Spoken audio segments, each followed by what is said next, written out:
ready to get an advantage? Good, because it's now time to get back to the edge. Coming up at 2 o'clock on the West Coast, between the sidelines, Matt Youmans, Sam Panayotovich, and John Murray will be in the studio for the full hour from 2 to 3. After that, it's My Guys in the Desert from 3 to 5. And joining us now on the phones, he is the VP of Race and Sports at MGM Resorts, Mr. Jay Rood, with us on the edge. Jay, how are you, sir? I'm doing great. How are you guys doing? Doing well, and I know that there's a lot of smiling faces around those shops down in Mississippi, Jay, where you guys knocked out all the Saints futures. I don't know the exact figure, but I know it's got to be massive because everybody all year, and we've talked about this, and you've talked about this, Saints in the over, and of course, the Saints futures, which took a huge hit yesterday going down. Yeah, we were in a great spot with that game. If the Saints would have gone in and scored a touchdown, we would have doubled up on the position that we ended up at. Obviously our biggest decision on that game was the under, but the silver lining was, yes, that we were able to knock out our biggest liability in the Saints because, as you know, we opened up in Mississippi around August 1st, and the Saints, were 18-1, which was a massive overlay based on the way they performed throughout the season. So we had, considerable liability on the Saints in the Mississippi region. Jay, what was your view of how things went down? What was the reaction in the book, if you could hear it yesterday, when that non-PI call inside the 5-yard line that would have decided the game? I think there had to be I was over at the Westgate at the time, and it was like pandemonium in there. What was it like over at the Mirage Sportsbook when that play happened? Yeah, same thing. Obviously, everyone, was seeing it and couldn't believe that there wasn't, a flag thrown on that. But unfortunately, that's sort of the NFL world that we live in anymore. Is this seems to be occurring more and more, and it's kind of unfortunate that the officials are playing that big of a role in determining who advances on in the playoffs and represents in the Super Bowl. You had a little bit of issue kind of in both games, but, until there's, some sort of artificial intelligence that gets us down to where, every single thing is graded without question, you're going to have that. Human element is human element. Yeah, no doubt. I would like to see one thing changed. I think coaches should be allowed one challenge of pass interference penalties throughout the game. If you win that challenge, you get one more. And every pass interference call or non-call inside 2 minutes should be reviewed. And, you don't want to get too many reviews, but that was something that would eliminate the controversy we saw yesterday, Sam. If you could, if the replay booth could review that call, we wouldn't have this controversy right now. Inside 2 minutes, that should be an automatic review. I think that's one possible solution. And, Jay, we bitched all season long about all the PIs, too many flags.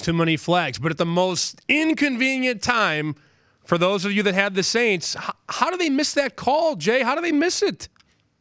Yeah, I don't know. I mean, you had, you have an enormous amount of officials on the field at the time, but,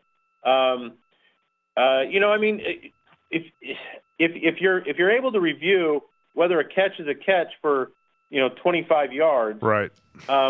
Why couldn't you review whether a PI is really a PI, and also if a holding is really a holding? I mean, all these things can make the difference in every game. So I'm not a proponent of let's review everything, but this let's review some things and not review other things is not working, obviously. So we either need to go back to just let the refs do it on the eyeball, or let's review everything. Yeah, it can't be half and half. Right, and the Canadian Football League does a good job with the PI reviews, by the way, if you want to check out the way they do it. Jay Rood with us, VP of Race and Sports, MGM Resorts.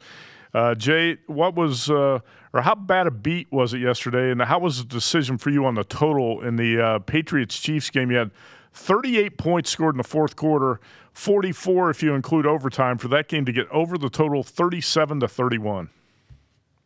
Yeah, both these totals yesterday were being played over pretty hard by the public. We got there in the first game. Even though you go into overtime, back in the old day, overtime you used to be able to lock it up, but there was still a possibility that they could have hit the total in the Saint game. But a lot of people were expecting a much different game than what transpired for the first three quarters in that Kansas City game. But, they eventually got what they thought they were going to get, and that was, two really, good, great quarterbacks going up and down. I mean, Mahomes did everything he could. He just couldn't go out there and play defense for him. I mean, him and the offensive side of the ball, did their job. But, everyone always said all year long, that's all you heard was, yeah, the Chiefs look good. Yeah, but, their defense isn't so hot. And Andy, sometimes makes weird decisions like not going for it in the end zone with 11 seconds still on second down, looking to kick the field goal. I thought was a really, really poor decision because, you have the chance, you alone have the chance to win that game, and now you're going to leave it up to a coin toss after, if you don't take that shot. You know what? The Chiefs. Like I always said, all these teams need to have a guy up in the booth that's a gambler, that is making some of these calls because some of these calls that these coaches make are just really, really, really bizarre. We were talking about that earlier today with what he said about the Chiefs at the 21, 22-yard line there at the end with about 20 seconds to go. How about running a quick out for 10 yards and then taking cracks at the end zone? Then you really put pressure on the Patriots defense. Kenny White was on the set. He goes, you got to go for it. Yeah. And 30 seconds later, he brings the kicker out. Yeah. Well, and he paid for it. Lost in overtime. All right, so we turn the page on yesterday's games, Jay, and move on to the Super Bowl. And last night, the Westgate opened the Rams as 1-point favorites. Where'd you open that number, and how quickly did you move it? We opened New England 1.5, or 1, and then as we put it up there, it just didn't look right to me. I said let's go to 1.5. We opened 59.5. And we took a couple of bets quickly on New England. We're at 2 right now, and we've taken some under money, which is a little bit surprising. We're down to 57.5, but I got to think that as this next couple of weeks progress, we're gonna see probably 70% of the money is going to come in on the over. In the dome. Many people that have Patriot fatigue, and it's understandable because we look up pretty much every year and you see Brady, Belichick, and the Patriots. My question to you is this good, though, for the handle because you have the Patriots in the Super Bowl and then you add in the Rams with proximity to Vegas and Los Angeles? Is this matchup the best one for the handle? I think the Chiefs-Rams would have been the best matchup for the handle, but, familiarity, also brings out, the guys that have gotten to the cashier window with New England. Obviously, they didn't get there last year, and then they got a gift the year before, basically, with the gigantic comeback. I'm sure there were some tickets that got cashed on New England 2 years ago that had a little bit of Scotch tape on them.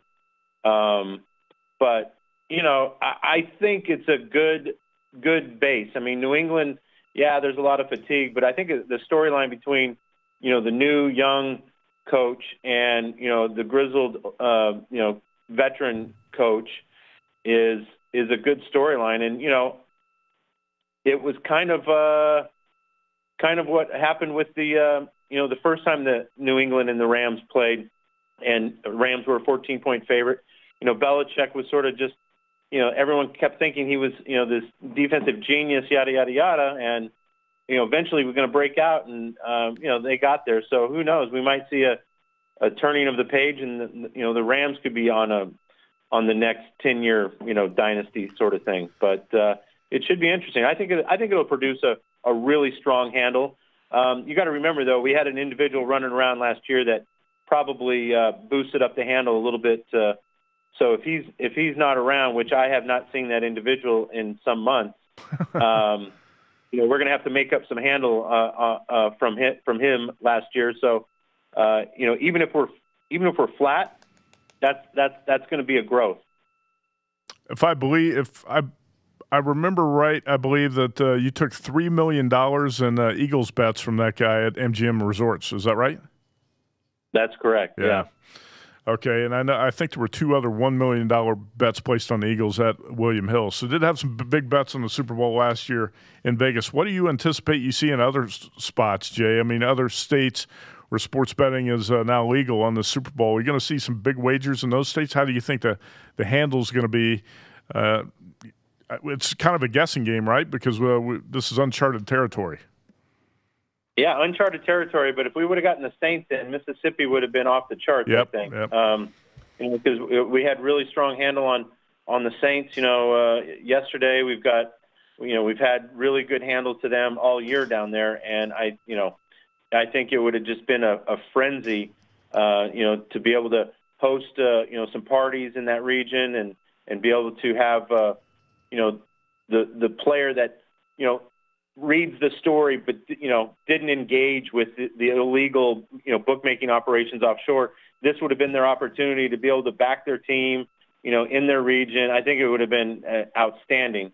That said, it's still, this is the first time the Super Bowl is going to be in these regions, and our properties are going to celebrate that, and we're going to have a bunch of engagement around it, and there's going to be parties, and I think each region is going to really thrive. I can't wait for that first Super Bowl when it's like the Giants against the Steelers, Jay. And you've got, you have the Vegas market, which will never die. And then you've got, New Jersey and then Pennsylvania. Like the possibilities, if you have a Super Bowl between two states that have gambling, that's going to be something whenever it happens. Oh, yeah, absolutely. And it's going to be here sooner than later. That's for sure. Now, how does the prop process work for you guys at MGM? When do you guys start putting your heads together, and when will you release the props at your resorts? We're doing it right now. Jeff Stoneback and the team are working on that. We kind of release in little chunks. We label it by page, right? So today we're hoping to get out the first two pages, which is pretty standard stuff. Quarters. A few of the props that we put up on everything, like first to score and. Will there be overtime and things that are just, historically very easy to do. And then, as we get deeper into it with the player props and things that require a little bit more homework on stats, then, we're hoping to have that up by the end of the week. But, we're shooting for to have our complete packet up by Friday or Saturday. And, because then we send them off to the printer and get them all printed up and distributed to all of our properties, and we now have 3 properties in the other regions that we're going to be shooting this out to as well. So, and we're also trying to create some unique props for some of the regions as well. Last year we do a lot with the VGK here. We'll probably do some with the Devils and the Flyers, and we'll probably do a little bit with maybe Nashville and the Pelicans or something like that. So. We're looking at all that. So it's a long week, but we attack it in little chunks, and so that we can feel like we've accomplished something rather than looking at the whole thing and saying, well, we got 10% done or we got 20% done, where it's like a little demoralizing at that point. No doubt. Jay Rood, MGM Resorts. Jay, you said the props will be up. I want to stop by the Mirage and pick up your book. Is it going to be out Thursday night, or did you say Friday? I would say we'll probably be mostly complete by Friday. Okay. That's what we're aiming for. All right, it looks like right now you're at Patriots -2 and total of 57.5. That's what I see on the screen. Is that accurate? And also at some places in Vegas, I see 2.5. One bookmaker told me last night this definitely will hit 3 at some point in the next 2 weeks. Do you agree with that? I don't know if we'll go to 3. That's a big decision to get to 3. I did think that some of the early lines I heard that were around town, posted before the game started had, Rams 1.5, and I was just like, if New England gets in the Super Bowl, they've got to just basic, they have to be the favorite basically because of experience. They understand. I mean, it's a business, adventure with them. The Rams are going to be new to this. That's a big factor. But I think 2.5 is probably where this settles, unless we just see an extreme bias towards the Patriots, which, going to 3 basically means you're not going to ever get off of that. So that means you're giving the Rams 3. And with us being, this close to LA, I think we're going to see quite a bit of Rams money show up. and it might not show up until late, right? I mean, nobody's really going to, chomping at the bit to jump in their car and drive over here today or tomorrow to get a bet on the Rams. If they're going to come, they're going to come, for all the festivities and everything, as we get closer to the game, that Friday, Saturday before the game. So I would hesitate to go to 3. Just wild to me, Jay. You brought up the bias. I mean, there's also recency bias, too, with the way that team played yesterday. I mean, they throttled the Chiefs. They had like 280 more yards. They had the TOP, 44 of the 64 minutes. But 6 weeks ago, the Patriots were dead and the Rams were world beaters. So it's amazing to me. We watch a little bit of Patriot football in the postseason, and here we are. They're almost laying 3 points in the Super Bowl. Yeah, I mean, it's a rite of passage. I mean, I wish I was smart enough to, like every May or June, just go and bet the Patriots at 5-1 to win the Super Bowl. Every year, and just you're in a spot where you could hedge and make a little bit of money every other year. It seems like it's almost better than putting your money in a 401k at this point. Yeah, last week the look ahead Super Bowl line in a lot of spots was NFC -1.5. So Patriots right now 2 or 2.5 point favorites, basically every book in Las Vegas. Jay, I know you get inquiries for major wagers like 6-figure bets or $1 million bets. It's early. You probably haven't heard much in that respect yet, but do you expect some huge plays to come in on this game? I do, because we took a couple of big wagers on the games yesterday. I would imagine, we'll see possibly, some big New England inquiries coming in. I think we're gonna probably see somebody want to make. You'll probably take the biggest bet that we've ever taken on a total this year. I would imagine. I think someone's going to want to come in and make a like a $500,000 bet or $1 million bet maybe on the total. So I would imagine that'll be coming down over the next few days. That's Jay Rood, VP of Race and Sports at MGM Resorts. Jay, appreciate the time. Thank you. Yeah, anytime, guys. Good talking to you. Good luck to everybody. All right, thanks, Jay. Yeah, imagine if you had $500,000 on the under yesterday in Patriots Chiefs. Can you pop that up again one more time, Jorge? These are the biggest bets that we're taking at MGM. $500,000 Patriots money line, winner. $500,000 Rams Saints over, not a winner. Oh. $470,000 on the Chiefs -3. Eesh. And then a couple $100,000 bets, Saints to win the Super Bowl, Chiefs to win the Super Bowl. Those are both dead. And $125,000. There you go, $125,000 on the over 57, Patriots and Chiefs. Never in doubt. I had this idea. Super Bowl Saturday, guess who plays? The Houston Rockets. How about Harden points and assists against the total in the Super Bowl? You're almost, that's actually a pretty good prop. You're almost getting to the point where you could have James Harden points against the points in the Super Bowl, the Super Bowl total. Well, he's averaging, the last 6 games, he's averaging 40, and he averages 9 assists a game. So that's 49. Total in the Super Bowl is 58.